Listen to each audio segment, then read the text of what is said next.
Hello everyone, welcome to MDEH Clinical Anatomy Subject class. So previous class में हम लोगों ने लोअर लिम्ब हमने स्टार्ट किया था, जिसमें हम लोगों ने एंगोइनल हर्निया के बारे में, सॉरी फेमोरल हर्निया के बारे में हम लोगों ने डिस्कस किया था। आज हम लोअर लिम्ब के वही टॉपिक को कंप्लीट करते हुए फर्दर नई टॉपिक हमने आज स्टार्ट करेंगे, वो है शाइटिका।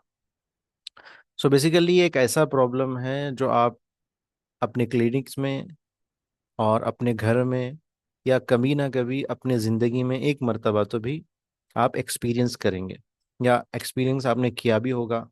बैक पेन, फिर उसके बाद पीछे से पोस्टीरियर रीजन से gluteal region, posterior thigh, posterior leg, फिर नीचे एंकल रीजन तक जो ये पेन पूरा पैटर्न है, ये पैटर्न आपको देखने को मिलेगा।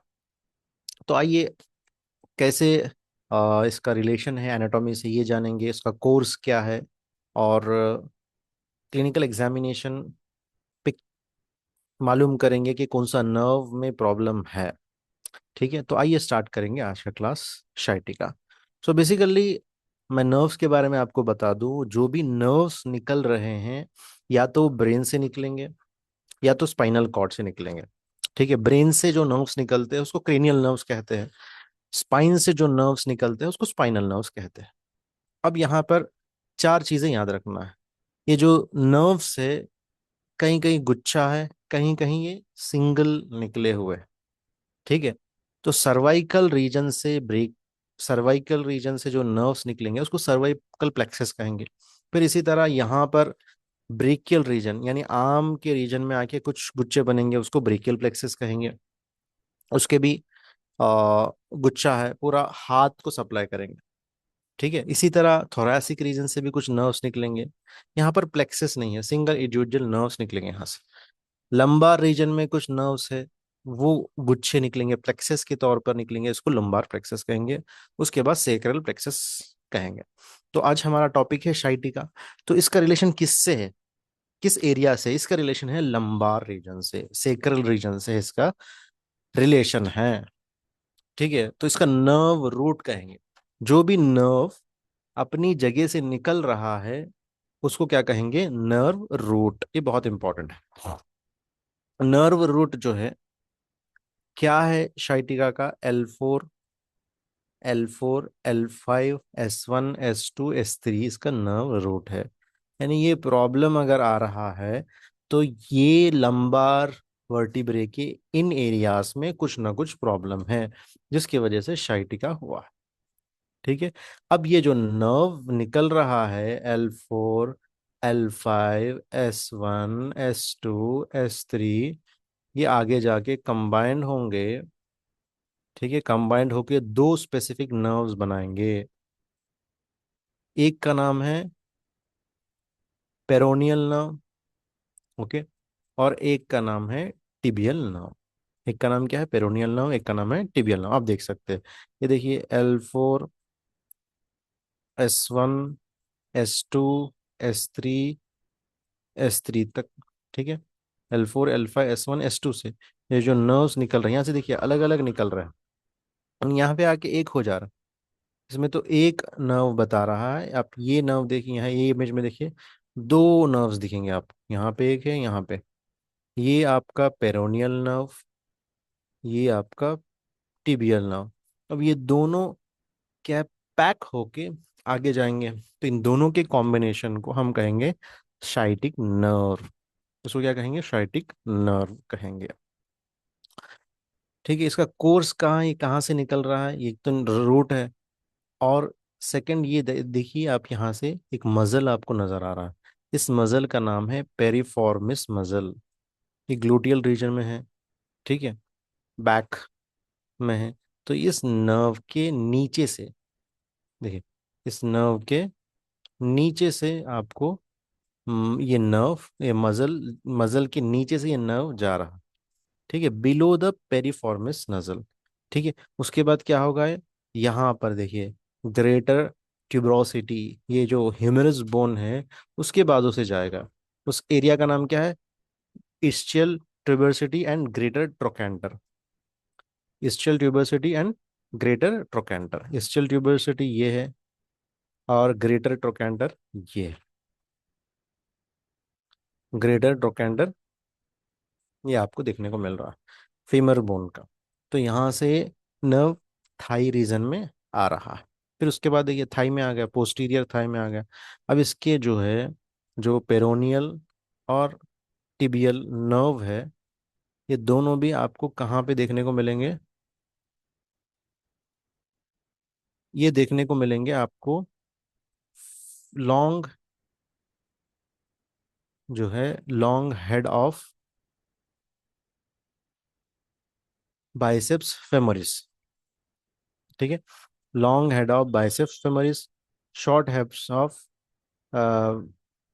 बाइसेप्स फेमोरिस देखने को मिलेंगे। यहाँ पे इमेज में मैं आपको बताऊंगा, ये देखिए।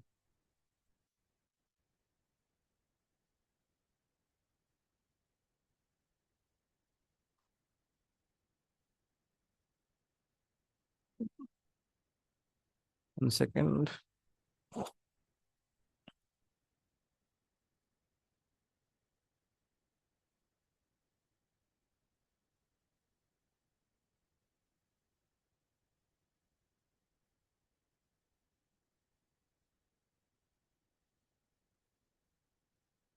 ओके, सो ये मजल्स यहीं पर है, जो भी मजल्स मैं नाम ले रहा हूँ देखिए। Short head of biceps femoris, excuse me, long head of biceps femoris. तो यहाँ से ही उतरेगा। ठीक है, यहाँ पे ही आपको देखने को मिलेगा long head of biceps, short head of biceps femoris. ठीक है, और भी इसके इर्द गिर्द मसल्स देखने को मिलेंगे आपको, semi tendinous muscle, semi membranous muscle. यहीं से देखिए कॉमन पेरोनियल नर्व आ रहा है, देखिए पेरोनियल नर्व ऐसा जा रहा है इधर, ये आपका टिबियल नर्व नीचे जा रहा है, टिबियल नर्व।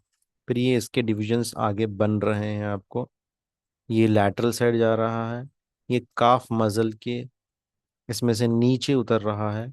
फिर यहीं पर देखिए ये टिबियल नर्व है, इसी के नीचे अंदर यहाँ ब्रांच, ये है फेमोरल ब्रांच। देखिए यहाँ पर आपको दो नर्व्स जा रहा है, देखिए ये नर्व जाके आपको आगे इसकी ब्रांचेस बनेंगी। यही देखिए ये टिबियल नर्व एक नीचे जा रहा है, एक यहाँ पे आ रहा है, यानी फॉरवर्ड आपको एंटीरियर एस्पेक्ट में, एक पोस्टीरियर एस्पेक्ट पे। एंटीरियर एस्पेक्ट पे वो जो नर्व जा रहा है उसको कहेंगे हम फिबियल नर्व, ये टिबियल नर्व है।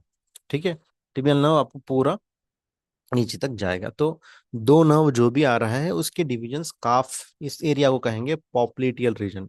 ये पॉप्लेटियल रीजन ये डिस्टल पार्ट ऑफ थाई में, distal part of posterior thigh. Okay, तो ये इसका कोर्स है, ये ट्रैवल हो रहा है इस तरह।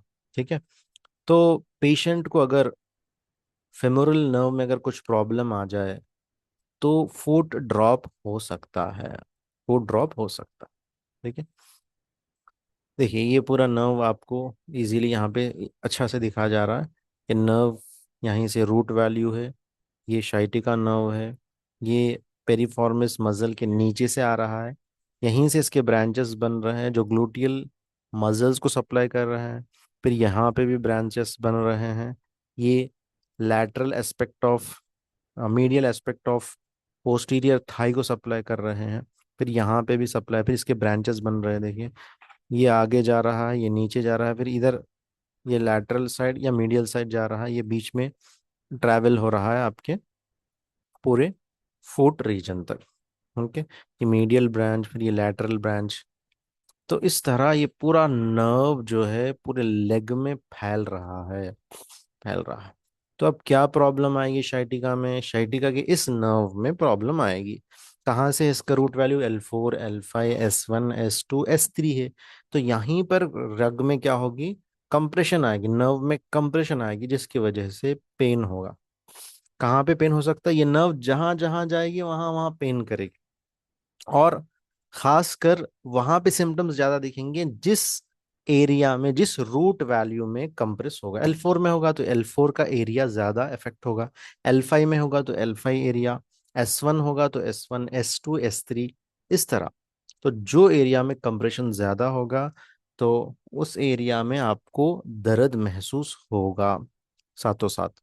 ठीक है, तो देखिए इस तरह डिस्क, हर्निएटेड डिस्क कंप्रेस हुआ नर्व को, नर्व जब कंप्रेस होगा तो आपको पेन जो है पूरा ट्रैवल होगा। लेकिन ज्यादा पेन, ज्यादा सेंसेशन, ज्यादा प्रॉब्लम आपको जिस नर्व रूट में है वहां पे ज्यादा महसूस होगा। क्या सिम्टम्स दिखेंगे? शाउटिंग पेन, बहुत भयानक दर्द होगा, और नमनेस होगा, सुनपन होगा, टिंगलिंग सेंसेशन होगा, चुमटिया पड़े जैसा महसूस होगा, जलन भी होगी। लेकिन ये एक साइड होगा। ठीक है, अब सिम्टम्स कहाँ पे होंगे ज्यादातर? जो नर्व जहाँ पे कंप्रेस हुआ है उस एरिया में ज्यादा आपको महसूस होंगे। पेन बढ़ने के एग्रेवेशन कब हो सकता? बैठ के रहने, जब जब बैठ के आप उठेंगे तो पेन होगा। कफ या स्नीजिंग, या ज्यादा देर लॉन्ग स्टैंडिंग या मूवमेंट। ठीक है, तो प्रेशर जब भी उस नर्व पे गिरेगा, जो भी मूवमेंट आप करेंगे, जब पेन एग्रेवेट होगा। ठीक है, अब कभी कभी क्या है, ठहरने से कुछ देर के लिए आराम जरूर महसूस होगा, क्योंकि कंप्रेशन जो है वो थोड़ा सा गैप उसमें आने की वजह से। ओके, तो sharp burning pain down the leg, lower back pain, यहाँ पे भी पेन होगा, बटक पे भी पेन होगा, नमनेस होगी, सुनपन, टिंगलिंग आएगा, पैरों में कमजोरी आएगी। जब बैठेंगे तो पेन और बढ़ेगा, और शॉर्टिंग पेन होगा। ओके, तो ये सिम्टम्स आपको देखने को मिले। तो अब यहाँ पे डिस्क में प्रॉब्लम आ सकता है। डिस्क क्या है, इसके बारे में हम इंट्रावर्टिब्रल डिस्क के टॉपिक में देखेंगे, डिस्क बल्ज वगैरह के टॉपिक में जब हम डिस्कस करेंगे। यहाँ पर सिर्फ बता दूं मैं, ये वर्टिब्रल कॉलम है, दो वर्टिब्रे से, इसके बीच में क्या है, डिस्क है, जो फ्लेक्सिबल का काम करता है। ठीक है, प्रोटेक्शन का काम करता है, और नर्व को कंप्रेस होने से बचाता है। यहाँ पे डीजनरेशन हो सकता है, यानी ओल्ड एज में होगा, डिस्क बल्ज हो सकता। ठीक है, डिस्क बल्ज हो गया, हर्निएटेड डिस्क, या डिस्क जो थिन हो गया, या फिर कुछ हड्डियों में कमजोरी आ गई। ये सब चीजें हो सकती है, और भी प्रॉब्लम्स है जो हम उस टॉपिक में डिस्कस करेंगे, यहाँ पे डिस्कस नहीं करेंगे। अब कैसे मालूम होगा कि आपको क्या है डिस्क? थोड़ा सा मैं बता दूं, डिस्क प्रॉब्लम में डिस्क कैसा हर्निएशन हो सकता है। देखिए, ये वर्टिब्रल बॉडी है, ये भी वर्टिब्रल बॉडी है, बीच में क्या है, डिस्क है, ये नर्व्स आपके जा रहा है। ठीक है, ये डिस्क है, डिस्क में दो हिस्से हैं। ठीक है, ये बाहरी हिस्सा जो है फाइब्रस कहलाएगा, ये न्यूक्लियस कहलाएगा, या फिर एन्युलस फाइब्रोसिस या न्यूक्लियस पल्पोसस। ठीक है, तो ये आपका डिस्क कैसा होगा, इस तरह देखने को मिलेगा। देखिए डिस्क जो है, डिस्क एन्युलस न्यूक्लियस पल्पोसस, डिस्क जो है बल्ज हो गया, डिस्क बल्ज हो गया, डिस्क बल्ज। ओके, कंप्रेस, जिसकी वजह से कंप्रेशन आया, कंप्रेशन आके पेन रेडिएट होने को मिल रहा है। ओके, अब हम देखेंगे कि टेस्ट, क्या टेस्ट करेंगे आप। सो फिर हम ऐसे कौन सा टेस्ट करेंगे जिससे मालूम हो कि नर्व रूट में कंप्रेशन है। खासकर दो टेस्ट है, एक टेस्ट है straight, LRSR straight leg raise test, और एक है आपका लैसिग्यूस टेस्ट। यानी पहले आपको क्या किया जाएगा, लिटाया जाएगा सुपाइन पोजीशन में। Okay, straight leg raise sign, हम बेड पे पेशेंट को सुलाएंगे इस तरह, और सुलाने के बाद उनसे कहेंगे, या फिर हम खुद पैर उठाएंगे सपोर्ट लेकर इस तरह। ठीक है, नीचे से। तो जैसा जैसा पैर उठेगा 90 डिग्रीज तक उठाना चाहिए, 40-50 डिग्रीज के बाद ही पेशेंट को पेन महसूस होने लगेगा। तो पेन अगर महसूस होने लगे, समझना कि पॉजिटिव टेस्ट। 90 डिग्रीज तक बगैर पेन नहीं है, तो नर्व कंप्रेशन मोस्टली नहीं रहेगा। दूसरा और कुछ रीजन हो सकता है बैक पेन का। और साथ में डॉर्सी फ्लेक्शन कहेंगे, लैसिग्यू टेस्ट, ये हम एंकल को इनर मूवमेंट करेंगे, डॉर्सी फ्लेक्शन करेंगे। ठीक है, तो ये दो टेस्ट है जिससे हमें पता चलेगा कि नर्व रूट कंप्रेस है नहीं है। ये L4 L5 और L5 S1 में बीच के कंप्रेशन को इजीली ये टेस्ट क्या करेगा, डायग्नोसिस करेगा, या फिर इसको क्लिनिकल डायग्नोसिस हम कह सकते हैं। ओके, कॉजेस क्या है मैंने बताया, अब आप क्यों। अब हम देखेंगे सिंगल सिंगल नर्व रूट और उसके क्लिनिकल इवैल्यूएशन। ठीक है, स्पेसिफिक नोट। तो एल फाइव तो हम पढ़ने ही वाले हैं, तो मैंने समझा कि L1 से बता दूं आप लोगों को। तो L1 देखिए, L1 L2 ये दोनों जो वर्टिब्रास है, इसके बीच में से जो नर्व जाएगा उसको हम कहेंगे L1 नर्व। फिर L2 और L3 के दरमियान L2 नर्व, L3 और L4 के दरमियान L3 नर्व। इस तरह हम नेम रखेंगे नर्व का। तो ठीक है, L1 नर्व कहाँ से निकलेगा, T12 और L1 से। अगर यहाँ पे प्रॉब्लम आए तो आपको क्या करना है, देखना है सेंसरी। तो तीन चीजें देखना है, सेंसरी, मोटार और रिफ्लेक्स। रिफ्लेक्स माने झटका, और मोटार माने मसल का मूवमेंट। ठीक है, सेंसरी माने सेंस, उस एरिया में पेन महसूस होगा, या आपको कुछ और भी महसूस होता है, टिंगलिंग सेंसेशन हो सकता है, या बर्निंग सेंसेशन हो सकता है। सेंसरी में क्या करना है आपको, सेंसरी का एरिया कौन सा है, ये एरिया आपको देखेंगे यहाँ पर। देखिए L1 का एरिया, ये L1 का एरिया है। L2, L3, L4, L5 और S1। ठीक है, ये बैक साइड अगर देखेंगे तो L1 यहाँ पे आएगा, L2, ठीक है, L2 के बाद L3, L4, L5 साइड में, S1, S2, S3, S4, S5 यहाँ पे होगा पेन। ठीक है, और देखिए यहाँ पे भी हो गया S3, S4, आपको यहाँ पे भी पेन होगा। ठीक है, तो इस तरह हम देखेंगे।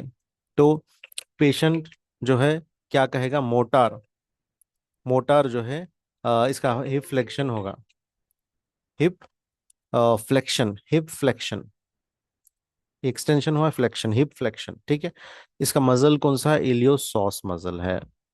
L2 का नर्व रूट, अगर यहाँ पे सेंसरी देखना है तो क्या देखेंगे आप, मिड एंटीरियर थाई। अभी मैंने बताया ना, मिड एंटीरियर थाई L2 का है, और L2 का ये एरिया है। ठीक है, यहाँ पर क्या करेंगे, मोटार में हिप फ्लेक्शन, हिप को नजदीक करेंगे, हिप एडक्शन अंदर की तरफ करेंगे, नी एक्सटेंशन, ये 3 मोमेंट्स रहेंगे L3 नर्व रूट का। ठीक है, और L2 नर्व रूट का हिप फ्लेक्शन, हिप एडक्शन, नी एक्सटेंशन। L2 L3 का दोनों एक ही तरह मूवमेंट है देखने को मिलेंगे, लेकिन सेंसरी एरिया अलग अलग है। L2 यहाँ पर है, L3 यहाँ पर है। नेक्स्ट आपका L4। L4 में अगर प्रॉब्लम आए तो सेंसरी एरिया कहाँ पे आपको चेक करने को मिलेगा, मीडियल साइड। देखिए L4 यहाँ पे है, L4 यहाँ पे, मीडियल साइड। ठीक है, और इसका काम क्या है, एंकल डॉर्सिफ्लेक्शन, एंकल डॉर्सिफ्लेक्शन अंदर की साइड एंकल को। यहाँ पर रिफ्लेक्स देखने को मिलेगा, अगर पटेल का को आप मारेंगे तो रिफ्लेक्स दिखेगा। ठीक है, रिफ्लेक्स देखने को मिलेगा। यहाँ पर L4 L5 में हम टेस्ट करेंगे, leg raise test, leg raise test हम लोग करेंगे। अगर ये पॉजिटिव मिलेगा तो समझना L4 में प्रॉब्लम है। L5, L5 में सेम सेंसरी कहाँ देखेंगे, dorsum of foot and leg. यहाँ देखिए L5 में, देखिए dorsum of foot and leg, देखिए थंब, ये टो भी आएगा, इसको टो रीजन भी आएगा। अगर L5 में अगर प्रॉब्लम है या L4 में प्रॉब्लम है तो गेंट भी, चलन भी चेंजेस हो सकते हैं, क्योंकि ये एक मसल सप्लाई करेगा ग्लूटियल रीजन को, ग्लूटियल मसल भी पैरालाइज हो सकता है if compression is more, compression अगर ज्यादा है तो। ओके, तो इस चीज का हमें ध्यान रखना है। तो ऐसे चलन को हम क्या कहेंगे, ट्रेंड एलेनबर्ग गेंट कहेंगे। ठीक है, और यहाँ पर positive straight lies, leg rise भी पॉजिटिव रहेगा। ओके, तो यहाँ पे मूवमेंट क्या रहेगा, L5 का, L5 का मूवमेंट क्या रहेगा आपका, टो, टो का रहेगा। टो को आपको क्या करना है, बिग टो क्या है, एक्सटेंशन करना है, एक्सटेंशन। तो इस इमेज में भी आप देख सकते हैं, मूवमेंट के लिए अच्छा है मोटार।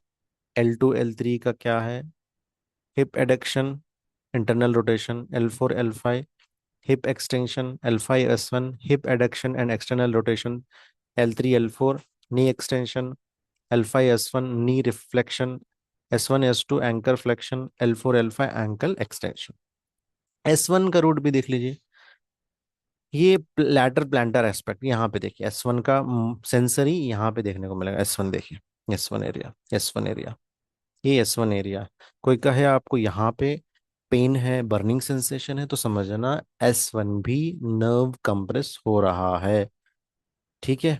और इसका मूवमेंट क्या है S1 का, आपको हिप एक्सटेंशन देखने को मिलेगा, एंकल प्लांटर फ्लेक्शन। तो ये मूवमेंट देखिए, आपको फ्लेक्शन एक्सटेंशन सब आपको मालूम होना चाहिए। फुट एवर्जन, फुट एवर्जन भी इंपॉर्टेंट है। ठीक है। और रिफ्लेक्स, एंकल रिफ्लेक्स, यहाँ पे भी पॉजिटिव स्ट्रेट लेग टेस्ट रहेगा। तो इमेज में भी मैंने दिया है, आप इसको टैली कर सकते हैं। अब ट्रीटमेंट क्या होगा, जो एलोपैथी ट्रीटमेंट में उसमें वो लोग तो वो न्यूरोलॉजिस्ट वो एडवाइस करेंगे एंटी इन्फ्लेमेटरी मेडिकेशन, मसल रिलैक्शन, या फिजिकल थेरेपी या फिजियोथेरेपी करेंगे, आराम करने के लिए कहेंगे। अगर कम नहीं हुआ या इमरजेंसी है या न्यूरोलॉजिकल डिफेक्ट है तो सर्जरी भी एडवाइस करेंगे। ठीक है। तो एमआरआई से टैली भी करेंगे वो लोग, एमआरआई की ज़रूरत पड़ी तो एमआरआई भी करेंगे, एक्सरे भी कराएंगे। और जो सर्जरी उसको डिसेक्टोमी या लैमिनेक्टोमी भी हम कह सकते हैं। और according to the condition doctor decide करेगा, न्यूरोलॉजिस्ट, कि क्या सर्जरी करना है क्या। लेकिन हम क्या करेंगे इलेक्ट्रोहोम्योपैथी में, पेशेंट को अवॉइड करेंगे कि स्टैंडिंग ज़्यादा देर ठहरने से, बैठने से, ठीक है, और ट्रैवलिंग करने से, वज़न उठाने से, और पानी अच्छी पीने के लिए कहेंगे, कॉन्स्टिपेशन और स्ट्रेस से अवॉइड कराएंगे। और डाइजेस्टेबल डाइट एडवाइस करेंगे पेशेंट को अकॉर्डिंग टू टेम्परामेंट। और एक्सरसाइज भी ज़रूरी है, फिजियोथेरेपी, ताकि मसल स्ट्रेंथ हो। और साथ में कैल्शियम एंड विटामिन 3 लेवल्स के भी चेक होना ज़रूरी है, क्योंकि वर्टिब्रल कॉलम को कैल्शियम की कमी की वजह से भी उसमें कमी आ सकती है, जिसकी वजह से डिस्क प्रोलैप्स हो सकता है। ओके।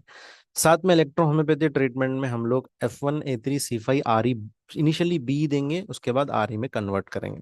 या फिर अल्टरनेटली एक मेडिसिन आप RE का बना के रखिए, बी का बना के रखिए, दोनों अल्टरनेट देते रहिए। इन्फ्लेमेशन कम होने के लिए बी का होना जरूरी है। इसको एंटी इन्फ्लेमेटरी रेमेडी भी कह सकते हैं आप। क्योंकि डाइजेस्टिव इश्यूज होंगे तो S10 L1W जरूरी है, और हमें बोन को रिपेयर भी करना है। C4 Ven1G S10, calcium absorption भी अच्छा करना है। ठीक है। तो ये रेमेडी इंपॉर्टेंट है और अप्लाई बहुत ज़्यादा ज़रूरी है। खाने से पहले S1A3 L1 देंगे, खाने के बाद S10 L1W देंगे, ताकि डाइजेशन, इंटेस्टाइनल इश्यूज लेस हो, और पेशेंट को डाइजेस्टिव इश्यूज बच सके। और बॉडी से टॉक्सिन्स को निकालने के लिए C17F1BE वही अल्टरनेटली देते रहेंगे। और अप्लाई के लिए आपको दो रेमेडीज है, F2WE और REB। F2WE पूरे स्पाइन पे आप मसाज करेंगे, ठीक है, और उसके बाद REB according to law of polarity आप अप्लाई करेंगे। इसके अलावा जो ट्रीटमेंट है वो अकॉर्डिंग टू कंडीशन होगा। टंग डायग्नोसिस, कौन सा ऑर्गन इफेक्ट है उसका भी ट्रीटमेंट अगर देंगे तो कंप्लीट ट्रीटमेंट होगा। तो पर्सन टू पर्सन ये चेंज हो सकता है। Okay. So I hope you understood about sciatica. तो आपको समझ में आया होगा शाइटिका, नर्व रूट, और उसके sensory areas, motor areas and reflexes, और टेस्ट के बारे में, और बेसिक ट्रीटमेंट के बारे में। So thank you, thank you very much.